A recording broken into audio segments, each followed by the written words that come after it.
Hello everyone, আসসালামু আলাইকুম। অনেক অনেক দিন পর, বলতে গেলে অলমোস্ট 2 বছর পর আমি আমার ফেভারিট একটা ডিশ আজকে কুক করব। আম, এটা ছোটবেলায় আমার অতটা পছন্দের ছিল না, কিন্তু এখন সময়ের সাথে সাথে আমাদের যখন বয়স বাড়ে আমাদের পছন্দের তালিকাও পরিবর্তন হয়। ঠিক তেমনি এই খাবারটা আমার এখন এত পছন্দ এখন, সেটা আসলে ভাষায় প্রকাশ করার মতো না। শীত আসলে আমার এটা খেতে ইচ্ছে করে অনেক বেশি। এটা হচ্ছে চাল কুমড়ার মোরব্বা। এটা খুবই সহজ পদ্ধতিতে রান্না করা হয়।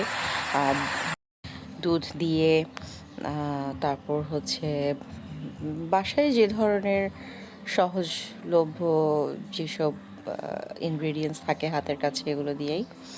তো আমি এখানে দুধ করেছি মালাই করে, তারপর বাদাম দিয়েছি, এরপর নারকেল ছিল, আর হচ্ছে খেজুর দিয়েছি অল্প। এরপর জাস্ট এটা অমৃত হয়ে গেছে। অনেক মজা ছিল।